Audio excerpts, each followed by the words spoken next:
Hello, my name is Matthew, and I just finished reading Mrs. Dalloway, the great English 20th century modernist novel by Virginia Woolf. I actually read an copy instead of my paperback.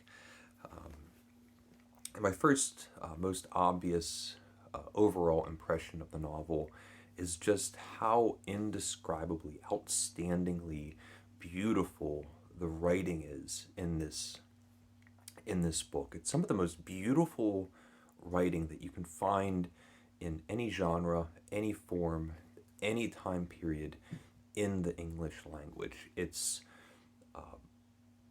magisterial and poetic and enigmatic and concentrated and perfect. The details that arise in each line, it just always feel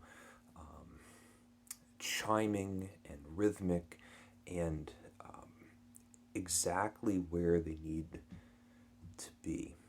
I had an added accidental benefit reading this on my e-reader, in that for some reason, instead of having blocked prose the typical way that a novel would be shown on the page, for some reason it stacked the lines as if it was poetry, and I found that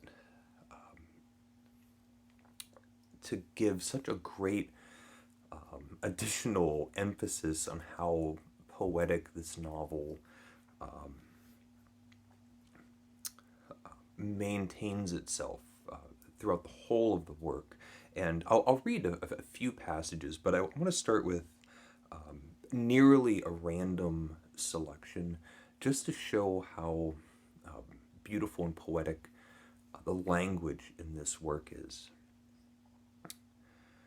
They looked at them together, diagrams, designs, little men and women brandishing sticks for arms, with wings, were they, on their backs, circles traced round shillings and sixpences, the suns and stars zigzagging precipices with mountaineers ascending roped together, exactly like knives and forks, sea pieces with little faces laughing out of what might perhaps be waves, the map of the world. Burn them, he cried. Now for his writings, how the dead sing behind rhododendron.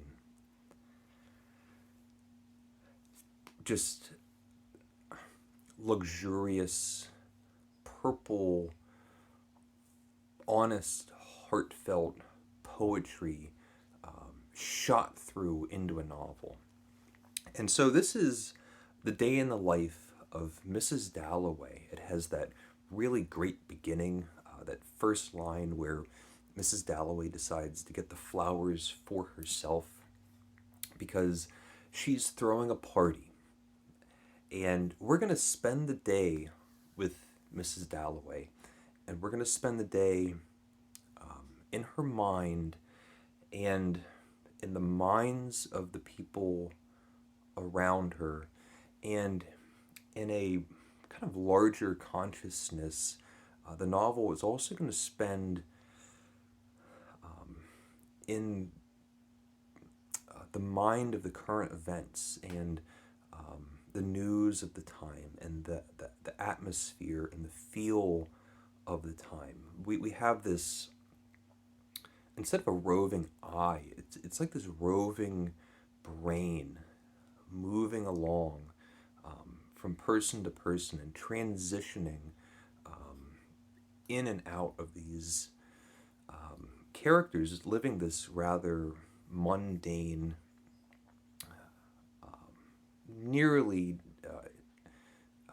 nondescript day. It's just the day of a woman throwing a party for her friends and having surprises, having an old lover, an old person from her past that potentially could have been her husband come back into her life, and have imaginings of what could have been, and looking at the life that she has with the husband that she's made a life with.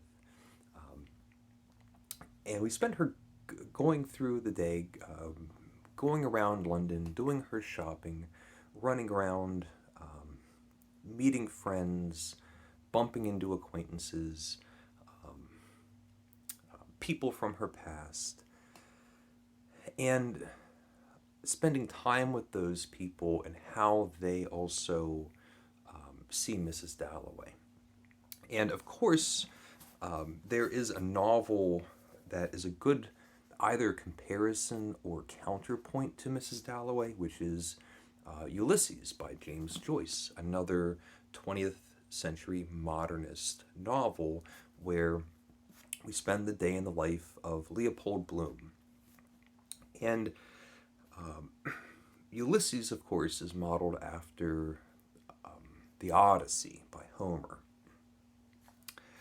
And when I think about these two novels, if this is modeled after a great Greek epic poem, Mrs. Dalloway feels like, in some ways, there's at least a breath of an ancient Greek tragedy. The characters that are involved, the simpleness of the plot, the few characters that we focus on, and then different climactic moments. We have, I always forget how to say his name, but Septimus, or whatever his name is, that poor man that was suffering shell shock from the war. And we spend time with this person and the doctor and other people around him, and he has these suicidal tendencies early on when we first meet him in the book. And there's a moment, there's a risk towards the end of the novel when it's mentioned that this person jumped out of a window and killed themselves. And this is a topic that comes up during Mrs. Dalloway's party. And Mrs. Dalloway hears this, and there's almost a note that such a comment could ruin the party. And there is such a level, there's such a dynamic exchange between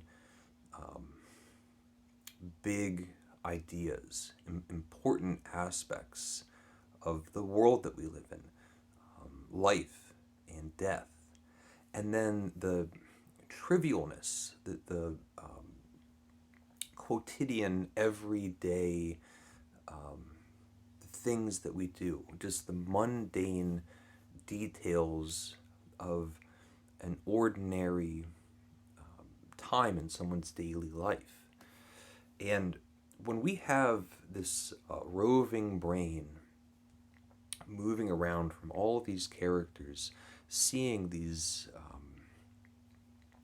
details that come up, and the behaviors of people that are doing things that they've done 1,000 times, and the things that they think about are deeper and more sorrowful and more thoughtful than what you see on the surface.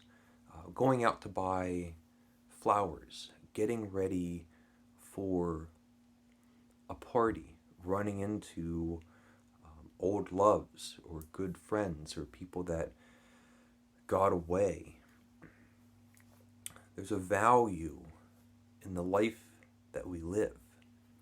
Now, Mrs. Dalloway is not a perfect person. She's actually, towards the end of the novel, described as a snob.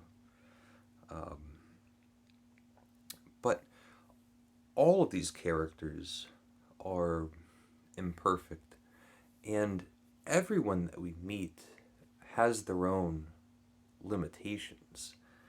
It's just the life that she's living. I'm trying to find. Let me see. I was going to see if I could pull up another quote, but I feel like I've been talking. I found it to be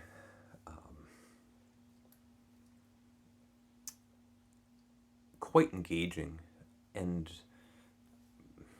that beauty, that astounding beauty, the height of the language is also matched by the great